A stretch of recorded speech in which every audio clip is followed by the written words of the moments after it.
Hey Leute, ich habe einen Fehler gemacht. Folgendes.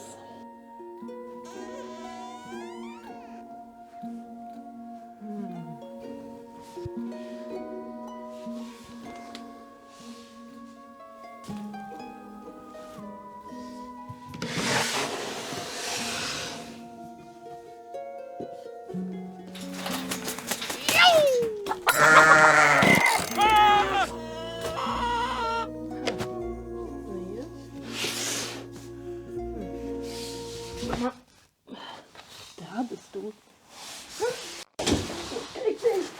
Ich bin fett geworden und da ich aus gegebenem Anlass immer noch keinen Bock habe, ins Fitnessstudio zu gehen, dachte ich mir so, hey, schau dir mal VR-Fitnessspiele an, vielleicht gibt es ja welche, mit denen man fit werden kann.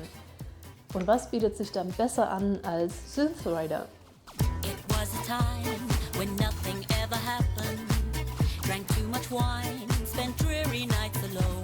Synth Rider ist ein Rhythmusspiel, bei dem man Sphären kaputt boxen muss und diese auch verfolgen kann. Ja, aber warum benutzt du nicht Beat Saber? Beat Saber ist voll das gute Rhythmusspiel. Jeder spielt Beat Saber.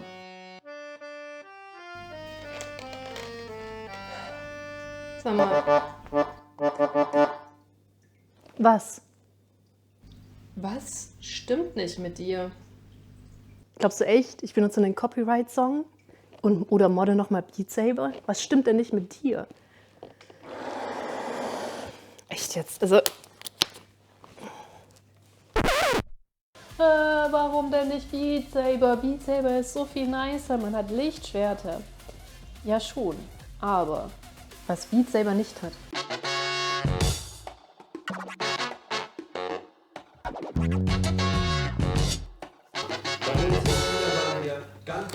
Das heißt, du Bastard.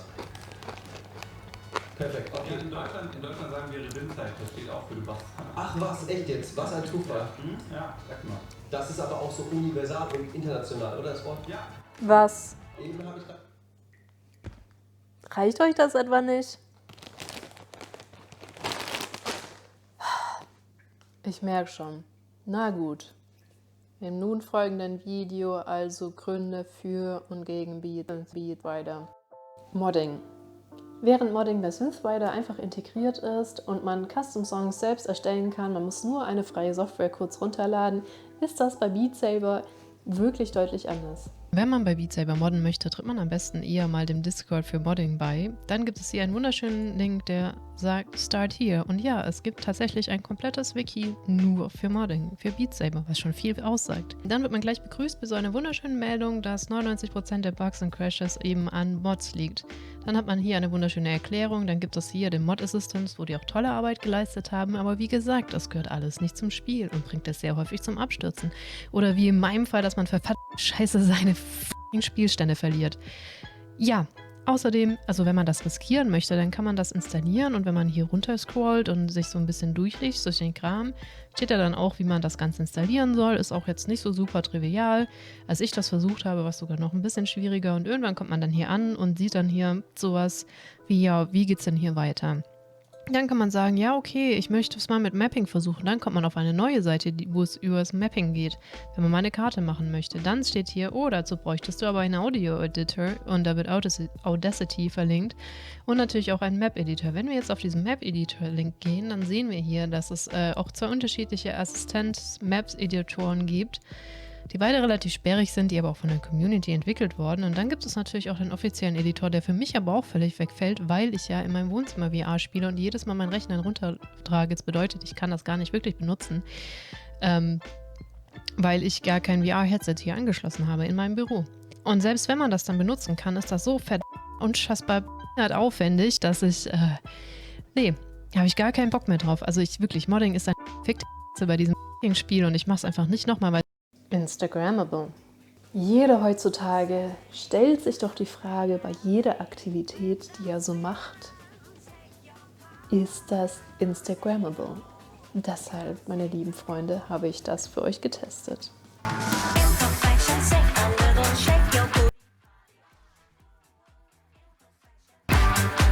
Body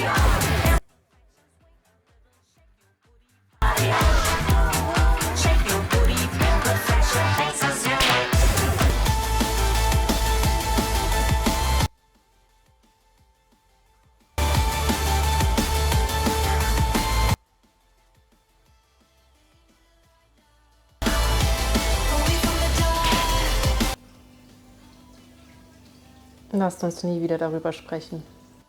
Ist das gefährlich? Bei Synthrider hatte ich bisher noch gar keine Unfälle.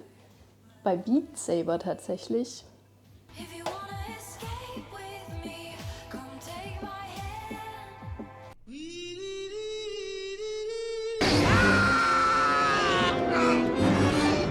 Tatsächlich habe ich es mal geschafft, bei Beat Saber meine Hand mit einem Controller so dermaßen aufzureißen, weil ich versucht habe, 2 gegenüberliegende Boxen zu zerschlagen, dass ich auf dem Weg mit meinem Controller an meinem Daumen hängen geblieben bin und da bestimmt einen Quadratzentimeter Haut weggeschrubbelt habe.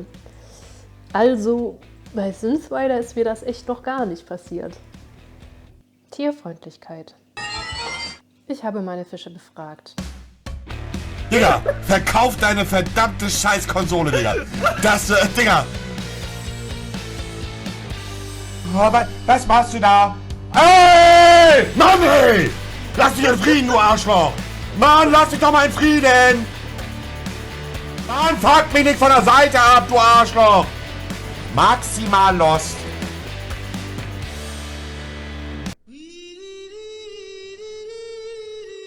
Och, meine Fresse! Du Stück Scheiße, Einheit! Funktionalität. Ich liebe es ja, wenn Leute aus ihren Fehlern lernen. Was ich noch viel mehr liebe, ist, wenn Entwickler aus Fehlern andere Entwickler lernen können. Denn Synthrider macht extrem viel richtig, was Beat Saber halt einfach verkackt hat.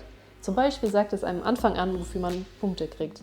Ja, natürlich muss man irgendwie diese Sphären treffen, aber es zeigt auch, wie hart man diese Sphären treffen muss oder wie akkurat man sein muss, damit das Spiel gut wird. Im Gegensatz zu Beat Saber, die haben sich sehr lange Zeit gelassen, um irgendeine komplett wacky Kampagne online zu stellen, die man durchspielen kann, wo man dann aber auch sehr genau den Text lesen muss, den man tendenziell eher überspringt, worauf es ankommt, damit man bei Beat Saber mehr Punkte kriegt. Denn da kommt es darauf an, mit welchem Winkel, also Abstand sozusagen, man diese Box trifft. Und natürlich wie akkurat in der Mitte. Muss man erstmal wissen. Hat man wochenlang nicht gewusst. Kostet mich immer noch an. Werde ich für Objektivität bezahlt? Nein. Deswegen finde ich das bei Synthrider deutlich besser. Und diese beiden Eigenschaften machen Beat Saber auch ziemlich gefährlich, weil wenn man versucht, mit sehr viel Schwung sehr viele Kisten zu zerschlagen, kann es zu folgendem Ereignis führen.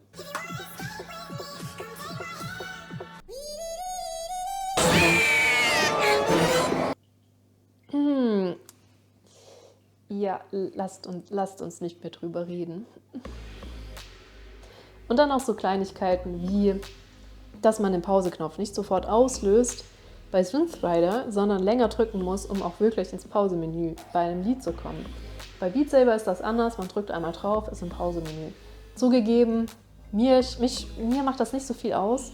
Allerdings, wenn ich Gäste hier habe, die den Controller festkrallen, damit sie nicht ihn aus versehentlich, weil Beat Saber so gemacht ist, gegen mein Aquarium schleudern, um die zweite Sinnflut auszulösen.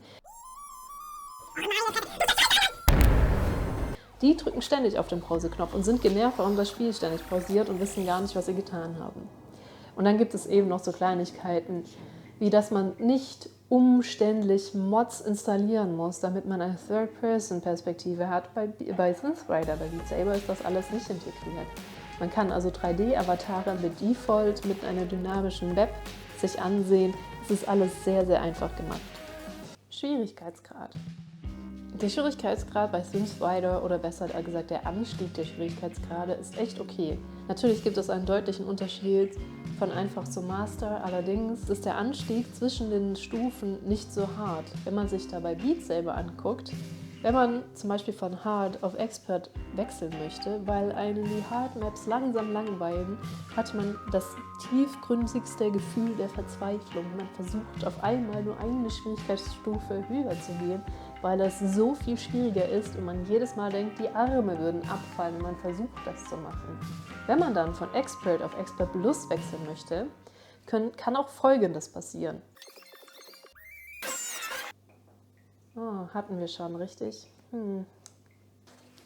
Fitness. Der Hauptgrund, warum ich Synthrider für dieses Video ausgesucht hatte, ist auch, dass ich an sich das schon sportlicher finde als Beat Saber. Weil bei Beat Saber macht man letztendlich doch immer nur die gleichen Bewegungen, während man bei Synthrider dadurch, dass man diesen Sphären auch folgen kann und auch mit der anderen Hand mal andere Sphären kaputt boxen muss, auch viel mehr Bewegungsmuster einfach hat oder auch erzwingen kann als bei Beat Saber. Letztendlich muss ich aber sagen, alles, was so ansatzweise mit Tanz zu tun hat, sagt mein Körper so, interessiert mich nicht, verbrenne keine Kalorien, weil, sind wir mal ehrlich, sobald keiner hinguckt, bist du eh nur noch am Tanzen. Weswegen dieses Video auch so verdammt lange gebraucht hat. Immer wenn ich das versucht habe zu editieren, ich musste einfach tanzen. Ich konnte nicht anders. Total belastend. Naja, aber sind wir mal ehrlich, es schaut sich doch eh wieder keiner an. Also, falls ihr das zufällig gesehen haben solltet, als ob, lasst doch ein Like da oder ein Abo. Oder auch nicht. Ist mir auch egal. Ich bin jetzt weg. Es ist viel zu warm in diesem Pulli. Also, tschö.